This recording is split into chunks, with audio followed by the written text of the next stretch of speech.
Bonjour, la VOD. Nous sommes sur le chapitre 12 de Scully for Burly, chapitre qui est relativement long. En référence au jeu de boules auquel il joue souvent, d'accord. Un max de subs pour aller en vacances au soleil en hiver. Un maximum de subs pour que je puisse m'acheter du Beroka Energy. Ce n'est pas sponsorisé, je n'ai pas de sponsor, je n'ai pas de pub. Ce chapitre est long, j'ai du café, j'ai oublié de prendre mon eau encore. Putain. Bon, j'ai à peine la moitié de la bouteille, ça devra suffire pour cette fois. Le chapitre est long, il s'y passe énormément de choses. J'ai une emote Isaac qui boit de l'eau, c'est parfait. Il s'y passe énormément de choses, surtout parce qu'il y a des vampires. On va pouvoir y aller. Et si vous avez remarqué ça, la VOD, oui, je suis plus bas que d'habitude, j'ai baissé mon siège. Merci Goodcar pour tes 1000 verres d'eau pour une gorgée. Alors sachez que s'il y a un cul sec qui passe là tout de suite, je ne ferai pas cul sec de mon mug. J'ai mon mug avec moi, je ne ferai pas cul sec de mon mug parce que c'est un mug de café. Et qu'il est hors de question que je me cul sec un mug de café. Déjà que bu doucement, ça me fait des palpitations, alors... J'imagine le shot de café direct là. On m'a offert un sub chez Chiche, je suis content, j'ai plein d'émotes. Oh, trop cool. Merci Goodcar pour ces 500 verres d'eau pour des étirements.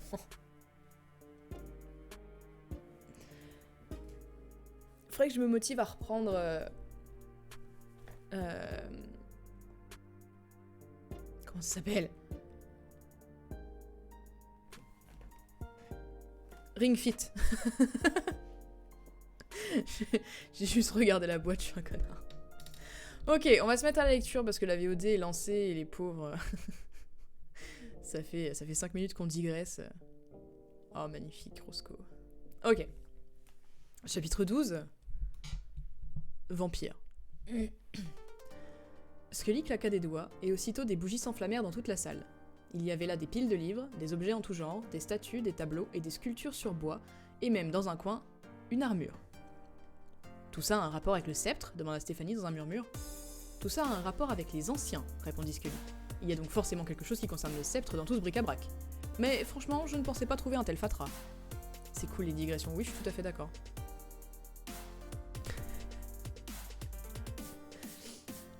Au fait, tu n'es pas obligé de chuchoter. Les vampires sont juste au-dessus de nous. Ces salles sont scellées. J'ai brisé le sceau de verrouillage, mais le sceau sonore est intact. D'ailleurs, sais-tu ce que les sceaux de verrouillage doivent être défaits chaque fois que tu veux entrer, puis refaçonnés ensuite quand tu pars. Franchement, je ne vois pas ce qu'il reproche à une bonne vieille clé. Ça empêcherait quelqu'un comme moi d'entrer. Jusqu'à ce que j'enfonce la porte, du moins. C'est quoi un sceau sonore, murmura-t-elle. La musique est un poil forte. Je vais la baisser dans ce cas. Si je retrouve ma souris. Qui est juste là. Est-ce que c'est mieux? Où en étais-je? C'est quoi un sceau sonore, murmura-t-elle. Oh, même si les vampires se tenaient derrière cette porte, si tu hurlais à tue-tête, ils ne t'entendraient pas. Ah d'accord, dit-elle en continuant à parler à voix basse malgré tout. Ils commencèrent leurs recherches. Certains livres concernaient les légendes des anciens, certains adoptaient un point de vue plus terre-à-terre et analytique, d'autres étaient rédigés dans une langue que Stéphanie ne reconnaissait pas, quelques-uns ne contenaient que des pages blanches, pourtant Scully semblait capable de les lire. Hélas, précisa-t-il, il ne leur était d'aucune utilité dans l'immédiat. Stéphanie entreprit de passer en revue une collection de peintures encadrées appuyées sur le mur. Un grand nombre d'entre elles représentaient des individus brandissant le sceptre en adoptant des poses héroïques. Les toiles basculèrent et elle se pencha pour les retenir. Parmi elles, elle reconnut le tableau représenté dans le livre qu'elle avait vu dans la voiture de Scully. Un homme se protégeait les yeux, aveuglé par l'éclat du sceptre, vers lequel il tendait la main, mais il s'agissait de l'original, pas d'une simple reproduction tronquée. Scully lui jeta un regard tandis qu'elle remettait les toiles en place. Je vais encore baisser un peu.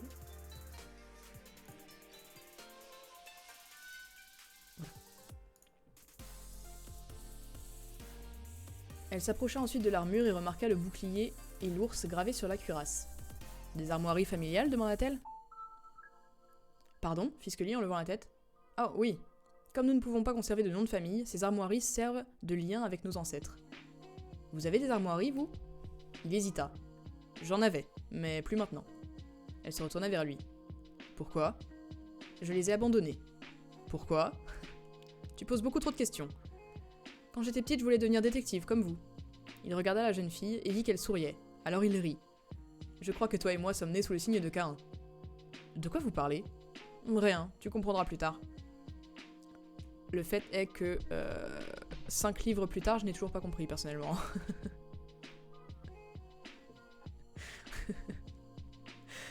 Il leva dans la lumière une petite boîte qu'il fit tourner dans sa main pour l'examiner sous tous les angles. Tous les angles. C'est quoi ça? Demanda Stéphanie.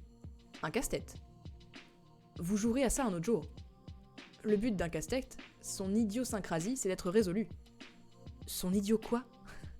Son idiosyncrasie, sa nature. Ça y est, vous recommencez. Pourquoi vous dites pas simplement sa nature? Pourquoi faut-il toujours que vous compliquiez les choses? Ce que je veux t'expliquer, c'est qu'un casse-tête irrésolu, c'est comme une chanson que personne ne chante, autant qu'il disparaisse. Dans le journal que mon père reçoit tous les jours, il y a des mots croisés. Il les commence, puis il finit par inventer n'importe quel mot pour remplir les cases et il les abandonne. Je vous donnerai tous les journaux qui traînent dans la maison si vous posez ce truc pour vous remettre à chercher. J'ai renoncé à chercher. Elle lui jeta un regard noir. Et on dit que les jeunes de ma génération n'ont aucune capacité de concentration. Tu n'as pas remarqué quelque chose de bizarre dans ce tableau que tu regardais à l'instant? Il y a plein de tableaux. L'homme qui tend la main vers le sceptre. Oui, bien quoi? Tu n'as rien remarqué d'insolite? Stéphanie revint vers le mur et déplaça les toiles une à une jusqu'à ce qu'elle retrouve celle dont il parlait. Ok, boomer. Insolite dans quel sens? Décris-moi le tableau. Elle déplaça les autres afin de pouvoir mieux examiner celui-ci. Il y a ce type qui veut prendre le sceptre, le machin rougeois, et c'est tout. Cet homme, il n'a rien d'étrange? Non, pas vraiment. Elle fronça les sourcils. Pourtant... Quoi? Le sceptre est éclatant et l'homme se protège les yeux avec sa main, mais il a les yeux grands ouverts. Et alors? Et alors si la lumière est aveuglante, on pourrait penser qu'il plisserait les yeux au moins, même si ce n'est qu'un tableau. Il n'y a rien d'autre qui te paraît étrange. Stéphanie examina le tableau. Les ombres, dit-elle. Eh bien, il y en a 2. Et alors, le sceptre est magique, ne l'oublie pas. Il peut projeter 2 ombres aussi aisément qu'une seule, pour une quelconque raison magique. Mais c'est pas le sceptre qui projette ces ombres. Les angles ne correspondent pas. D'où viennent-elles alors? De 2 sources de lumière différentes. Quelle est la première? Le soleil. Si c'est le soleil, on est à quel moment de la journée? Oh, quel relou. À en juger par l'ombre à ses pieds, il devrait être midi quand le soleil se trouve à la verticale, mais l'ombre qui s'étend derrière lui laisse penser que c'est plutôt le matin ou le soir. Décide-toi. Mais qu'est-ce que j'en sais, moi? L'ombre est derrière lui, alors je dirais le matin. Donc, tu as devant les yeux un tableau représentant un homme qui tend la main vers le sceptre et qui voit tout à un moment qui est à la fois le passé et le présent. Oui, sans doute, mais quel rapport avec ce casse-tête? Qui a peint ce tableau? Elle scruta le coin inférieur de la toile. Il n'y a pas de nom, juste des armoiries, un léopard et des épées croisées. Scully leva le casse-tête pour lui montrer ce qui était gravé en dessous. Un léopard et des épées croisées. Ok, dit-elle, assez de devinettes. Steph historienne dans l'art. Ce tableau nous indique que le peintre ou sa famille peut nous permettre d'entrevoir le passé. Dans notre métier, c'est ce que nous appelons un indice. Un indice fait partie d'un mystère. Un mystère, c'est un casse-tête. Je tiens dans la main un indice. Les doigts de Scully jouèrent sur la surface de la boîte et Stéphanie le vit pencher la tête sur le côté. Il exerça une pression sur 2 faces opposées en effectuant de légères rotations, jusqu'à ce qu'un déclic se produise. Il y eut ensuite un ronronnement de mécanisme motorisé et le haut de la boîte s'ouvrit pour laisser apparaître une gemme bleue. « Ah !» fit Scully. Stéphanie s'approcha. La pierre précieuse était un peu plus grosse qu'une balle de golf. « Casse-tête ou castex ?» C'est quoi? Une pierre d'écho. Très rare. Généralement, elle est utilisée par des mourants. Ils dorment avec la pierre près d'eux pendant 3 nuits et ainsi ils lui impriment leurs souvenirs et leur personnalité. Ensuite, ils la donnent aux êtres chers pour les réconforter dans leur chagrin ou pour répondre à des questions demeurées sans réponse, ce genre de choses. Scully et Détective Gadget, même vibe. Ensuite, ils la donnent aux êtres chers pour les réconforter dans leur chagrin, nanana. Comment ça marche? Je sais pas trop, c'est la première fois que j'en vois une de près. Il appuya sur la pierre du bout du doigt et immédiatement elle se mit à luire. Scully pencha la tête de nouveau, visiblement très content de lui. « Tu as vu ça? Quel génie je suis !»« Vous l'avez juste touché. »« Je suis quand même un génie, Stéphanie. » Elle soupira. Un instant s'écoula et soudain un vieil homme venu de nulle part apparut devant eux. Stéphanie recula. « N'ayez pas peur, dit le vieil homme avec un sourire. Il portait une tunique et son regard était doux. « Je ne vous ferai pas de mal, jeune demoiselle. Je suis ici pour répondre aux questions et vous fournir des informations afin de vous aider dans... » Sa voix s'éteignit. Il venait de voir Scully. « Ça alors? Vous êtes un squelette ?» En effet. Si on m'avait dit ça. Un squelette! Un squelette qui parle par-dessus le marché. Oui, je sais, je suis très impressionnant, dit Scully. Qui êtes-vous? Je m'appelle Voisin, je suis ici pour répondre aux questions que vous pouvez vous poser. Voilà une bonne nouvelle, nous cherchons justement quelques réponses. Comment avez-vous fait? Je vous demande pardon. Pour devenir un squelette, c'est une première pour moi. Oh, c'est une longue histoire. Voisin fit un vague geste de la main. Dans ce cas, je préfère ne pas l'entendre. Cette pierre ne va pas fonctionner très longtemps, il va bientôt falloir la recharger. Je dois me dépêcher de répondre à vos questions. Commençons alors. La réaction même chez les morts, ah mais tout le monde, hein. Vraiment tout le monde. Commençons alors. Oui, allons-y. Dites-moi, c'était douloureux quand vous avez perdu votre peau? Je voudrais pas être grossier, Voisin, mais n'est-ce pas vous qui êtes censé répondre aux questions au lieu de les poser? Voisin gloussa. Je suis un peu trop curieux, je l'avoue. D'un autre côté, j'ai une profonde connaissance des histoires des anciens, et à bien des égards, je suis le candidat idéal, plus qualifié que mes collègues, croyez-moi. Avant qu'on commence, puis-je vous demander dans quel siècle nous sommes? Au 21e, dit Stéphanie. Au 21e, répéta-t-il avec un rire joyeux. Ça alors, voilà donc à quoi ressemble l'avenir. C'est plutôt lugubre et encombré. J'ai toujours pensé que ce serait plus lumineux. À part ça, quoi de neuf dans le monde? Vous voulez qu'on vous raconte tout ce que vous avez manqué? Non, pas tout, uniquement les événements marquants. Au fait, en quelle langue je vous parle? Stéphanie fronça les sourcils. En anglais. En anglais? Formidable, j'ai jamais parlé anglais, je me débrouille bien. Oui. C'est la pierre qui traduit ce que vous dites? En effet, j'aurais bien aimé posséder un tel objet pour mes voyages, croyez-moi. Les dames auraient été sacrément impressionnées. Il se remit à glousser puis s'arrêta. Bien que je n'ai jamais voyagé très loin. Ni même tout près d'ailleurs. Je me méfie des bateaux. Si la nature avait voulu qu'on voyage sur l'eau, elle nous aurait pourvu de nageoires. Peut-on vous poser une question? Demanda Scully. Encore une fois, je voudrais pas être grossier, mais si la pierre se décharge avant qu'on apprenne ce qu'on a besoin de... Le vieil homme frappa dans ses mains et les frotta l'une contre l'autre. Mais bien sûr, mon garçon, n'en dites pas plus. Posez-moi votre première question. Vous êtes un spécialiste des anciens. Oui, on m'a chargé de porter témoignage de leur existence. C'est un immense honneur, même si cela me laisse très peu de temps pour voyager. Remarquez, même si je le pouvais, je le ferais pas. Mais ce serait bien d'avoir le choix, non? Ouais... Bref, nous voulons des informations sur le sceptre. Nous avons besoin de connaître l'étendue de son pouvoir. Voisin hocha la tête. Le sceptre des anciens a été créé pour détruire, et il détruit. Sous son regard foudroyant, tout se trouve réduit en poussière. Il n'existe donc aucune sorte de protection? Voisin secoua la tête. Ni bouclier, ni sortilège, ni barrière. Rien ne peut l'arrêter, rien ne peut le détruire. Et d'où lui vient ce pouvoir? Interrogea Stéphanie. D'un unique cristal, un cristal noir, incrusté dans sa poignée, capable de canaliser toute l'énergie qui s'y déverse. Et ce cristal, on peut le détruire? Le vieil homme fronça les sourcils.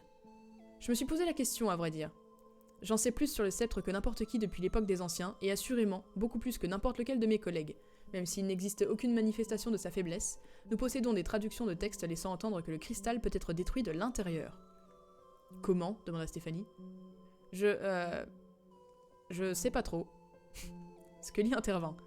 Qui a créé le sceptre? Voisin gonfla le torse.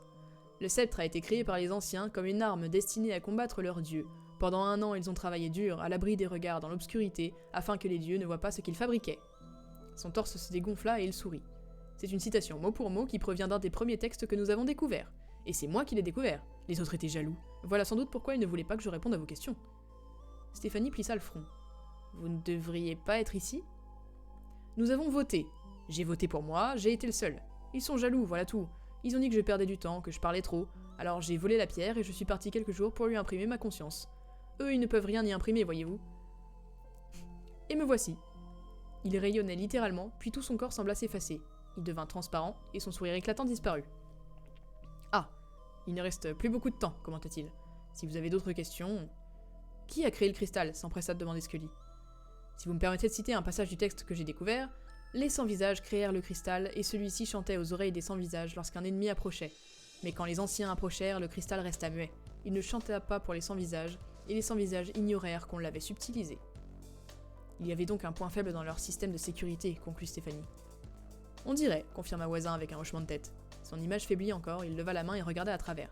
C'est agaçant. Le sceptre est revenu, annonça Scully. Hein? Il a été découvert récemment, puis caché de nouveau. Nous avons besoin de savoir où on peut le trouver. Oh bon sang, soupira Voisin. Si une personne mal intentionnée s'empare du sceptre... C'est mauvais, oui, on sait. Alors, comment on fait pour le retrouver, Voisin? Le vieil homme disparut un instant, puis réapparut de manière tremblotante. Je n'en sais rien, mon garçon, qui l'a caché? Mon oncle, dit Stéphanie. Il a compris que nul ne devait posséder un objet si puissant. Voilà un homme plein de sagesse. Évidemment, un homme véritablement sage le remettrait à l'endroit où il l'a trouvé, à défaut d'un endroit similaire. Scully se redressa. Bien sûr! Un sourire réapparut sur le visage de Voisin. Je vous ai aidé? Oui, je sais où il se trouve. Merci, Voisin. Le vieil homme hocha la tête avec fierté. Je savais que je pouvais y arriver. Je savais que je pouvais répondre aux questions et m'empêcher de trop parler. C'est ce que je leur ai dit juste avant qu'ils réclament un vote. Je leur ai dit, écoutez, je sais que... Sur ce, il se volatilisa, et la pierre d'écho cessa de luire. Stéphanie se tourna vers Scully. Eh bien? Gordon a suivi l'exemple du dernier des anciens. Il a enfoui profondément le sceptre dans la terre. Il est dans les cavernes. Quelles cavernes? Sous la propriété de ton oncle se trouve un réseau de cavernes et de galeries qui s'étend sur plusieurs kilomètres dans toutes les directions. C'est un piège mortel, y compris pour le plus puissant des sorciers. Pourquoi? Il y a dans ces cavernes des créatures qui se nourrissent de magie. C'est l'endroit le plus sûr pour cacher le sceptre, j'aurais dû y penser plus tôt. Derbichette. Il existait sous la maison de son oncle un monde de sortilèges et de prodiges dont elle ignorait l'existence.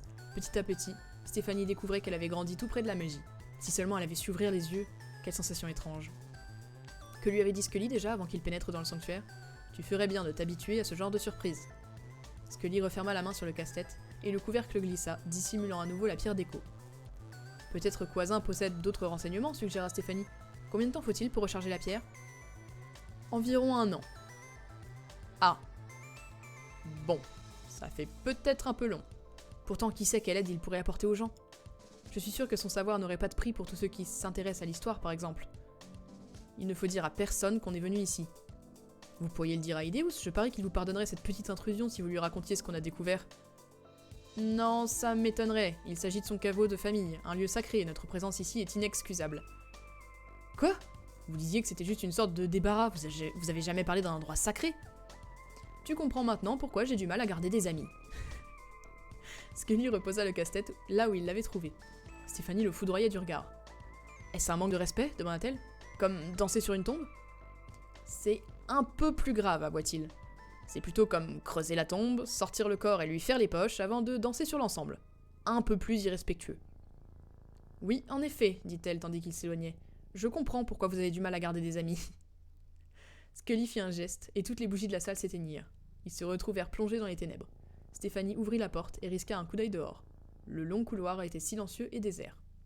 Elle s'avança, Scully la suivit en refermant la porte derrière eux. Ils marchèrent à pas feutrés dans le couloir, gravirent les marches de pierre, puis franchirent la porte de bois et d'acier. Très vite, ils traversèrent le musée. Le plus redoutable, c'étaient les recoins, d'où ils s'attendaient à voir surgir un vampire à tout instant. Ils avaient presque atteint la grande salle quand Scully leva la main. Devant eux, accroupi au milieu du couloir, se tenait un vampire. Stéphanie cessa de respirer. La musique, ça va pas du tout. Il leur tournait le dos.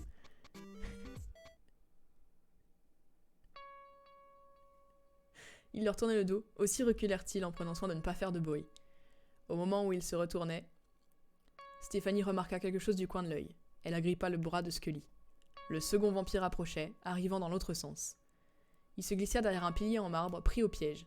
En face d'eux, un passage voûté s'ouvrait sur une autre section du musée, mais Stéphanie était convaincue que même s'il réussissait à l'atteindre sans être vu, il s'y retrouverait bloqué. Il n'y avait qu'une seule issue possible.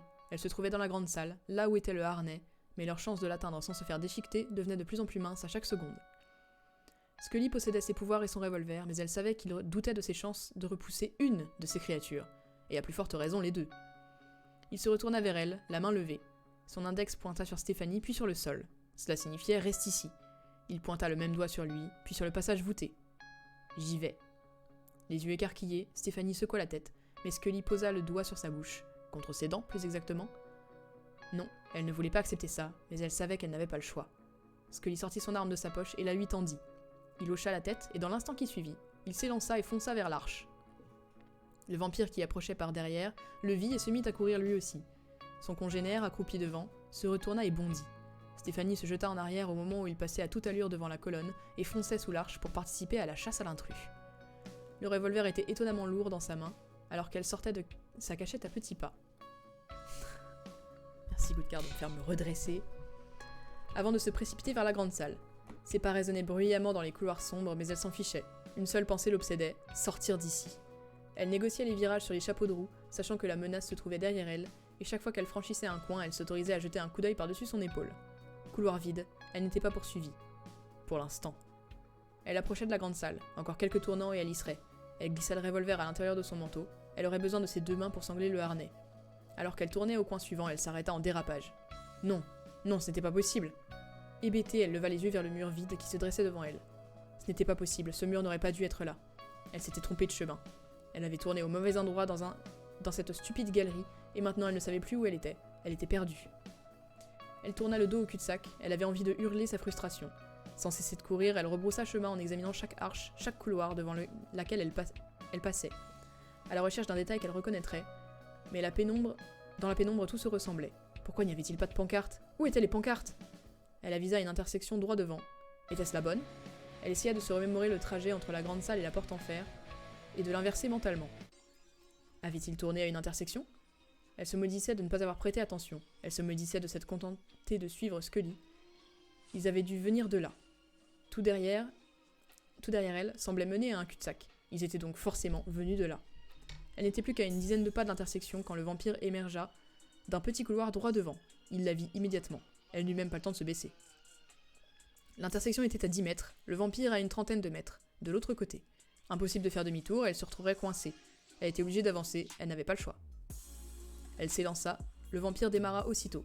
Elle savait qu'il arriverait avec elle, même s'il avait 3 fois plus de distance à parcourir. Ils couraient l'un vers l'autre, soudain le vampire bondit. Stéphanie se jeta à terre et glissa sous la créature. Elle sentit le souffle d'air lorsqu'il passa au-dessus d'elle. Elle arrêta sa glissade, se redressa en pivotant et s'engouffra dans le couloir perpendiculaire. C'était le bon. Elle reconnut la statue. Plus que quelques tournants. Elle entendit le vampire derrière elle. Chaque virage lui coûtait quelques précieuses secondes, alors que le vampire progressait par bonds en prenant appui sur les murs. La distance entre eux se réduisait. Je vais réussir à trouver une chanson une musique qui soit pas... Éventuellement. Stéphanie franchit ventre à terre la porte de la grande salle. Scully était là. Il se jeta sur le vampire au moment où celui-ci tendait la main pour saisir Stéphanie. Tous deux tombèrent à la renverse et roulèrent sur le sol. « Fiche le camp !» cria Scully en chassant le vampire d'un coup de pied et en se relevant précipitamment. Stéphanie se saisit du harnais et appuya sur le bouton. Ses bras faillirent être arrachés lorsque l'engin décolla d'un coup sec. Elle s'éleva vers la verrière trop rapidement, et quand le harnais atteignit le sommet, elle lâcha prise sous le choc. Heureusement, elle parvint à agripper le bord de la verrière d'une main, tandis que son corps se balançait dans le vide. Son autre main trouva une prise, et les dents serrées, elle put se hisser. J'ai perdu ma ligne. Au secours. Sa tête et ses épaules émergèrent dans l'air de la nuit, puis le reste de son corps suivit, et elle roula sur le toit. Tout en essayant de reprendre son souffle, elle se redressa et alla vers l'ouverture pour regarder en bas, juste au moment où le vampire bondissait sur elle. Elle poussa un hurlement et tomba à la renverse, tandis que le vampire traversait la partie fermée de la verrière, l'aspergeant d'une pluie d'éclats de verre. Il retomba sur le toit en position accroupie. Stéphanie n'eut même pas le temps de se relever avant qu'il lui saute dessus. Elle se retourna. Les griffes de la créature raclèrent son manteau, sans traverser le tissu. Néanmoins, la violence du choc la plaqua de nouveau sur le toit. Le saut du vampire l'avait emporté trop loin, mais il fit volte-face au moment même où il retombait. Ses canines dégoulinaient de salive et son regard plongea dans le sien. Pendant un instant, aucun des deux ne bougea, puis Stéphanie se redressa lentement, à 4 pattes. Le vampire émit un sifflement, mais elle continua à le regarder droit dans les yeux. Elle se releva en position accroupie, le vampire attendait qu'elle fasse un geste brusque. Elle n'essaya pas de se saisir du revolver qui était dans sa poche. Lentement, elle se déplaça, elle garda les yeux ouverts, sans ciller. Elle ne fit rien qui aurait pu donner au vampire un prétexte pour repartir à l'attaque. Ses genoux se déplièrent, mais elle demeura courbée. Elle fit un premier pas sur la gauche, le vampire imita ses mouvements. Dans ses yeux brillait une férocité bestiale. Il ne pensait qu'à une chose, la lacérer. Il ne voulait qu'une chose, sa destruction complète et définitive. Stéphanie s'obligea à rester calme. « Tout doux, mon gars », susurra-t-elle. Les dents du vampire claquèrent dans le vide. Ses griffes s'entrechoquèrent. Même si elle n'avait pas traversé le manteau, la douleur enflammait le dos de Stéphanie. Elle savait que si elle n'avait pas été protégée par cette étrange matière, ce simple coup de patte l'aurait tuée. Le vampire avança vers elle. Stéphanie recula, mais lorsqu'elle essaya de déplacer son pied en arrière, les poils du cou du vampire se hérissèrent. Elle se figea. S'il sautait à cette distance, il serait sur elle avant même qu'elle comprenne ce qui lui arrivait. Il continua d'avancer tout doucement. Il approchait de sa proie. Soudain, la deuxième verrière explosa et tout se déroula très vite. Trop vite. Le vampire détacha son regard de sa future victime et bondit, mais Stéphanie avait déjà fait un écart sur le côté, juste avant que les griffes lacèrent le vide à l'endroit où elle se trouvait une fraction de seconde plus tôt. Maintenant, le second vampire était là lui aussi, et il approchait. Stéphanie courut alors vers l'extrémité du toit et sauta dans le vide. Ses jambes heurtèrent le feuillage, Elle bascula et plongea la tête la première dans l'arbre. Elle rebondit de branche en branche. Chaque impact lui arrachait un cri de douleur. Une branche vint frapper ses côtes, ce qui lui coupa la respiration sans arrêter sa chute. Puis les chocs cessèrent, et pendant un instant, il n'y eut plus que le sifflement de l'air, et enfin le contact avec le sol qui vint la percuter par derrière. Stéphanie resta allongée dans l'herbe, essayant de reprendre son souffle. Elle voyait l'arbre, elle voyait le musée, elle voyait le ciel. Quelque chose tombait vers elle. 2 choses, plus exactement. 2 silhouettes provenant de la corniche du bâtiment. Les vampires atteignirent le sol et marchèrent vers elle. La fenêtre située sur sa gauche vola en éclats, et la sirène du système d'alarme déchira la nuit. Scully atterrit devant elle. Il tendit la main, l'air scintilla, et il atteignit un des vampires qui se trouva projeté en arrière. Le second continuait d'avancer. Scully lui décocha une boule de feu, mais le vampire lévita d'un bond et retomba, les pieds en avant, sur la poitrine de Scully. Ils s'écroulèrent tous les deux. Le corps de Stéphanie lui obéissait de nouveau. Elle se leva, essayant toujours de reprendre son souffle. Le vampire lui donna un grand coup de griffe, la chemise de Scully s'ouvrit, et il poussa un hurlement de douleur. Stéphanie noua ses bras autour du cou de la créature et la tira en arrière. Le vampire cracha et se débattit. Elle dut reculer en titubant pour éviter ses griffes. Scully se redressa en position assise et appuya sa main sur le vampire. Celui-ci fut projeté en arrière comme s'il jaillissait d'un canon. Il heurta le mur du bâtiment avec un claquement de chair écœurant, glissa au sol et ne se releva pas. Stéphanie prit Scully par le bras pour le remettre debout, après quoi ils foncèrent vers la voiture. Ce qui conclut la fin du chapitre 12. Voilà. Au revoir à la VOD. On se retrouve très bientôt pour le chapitre 13.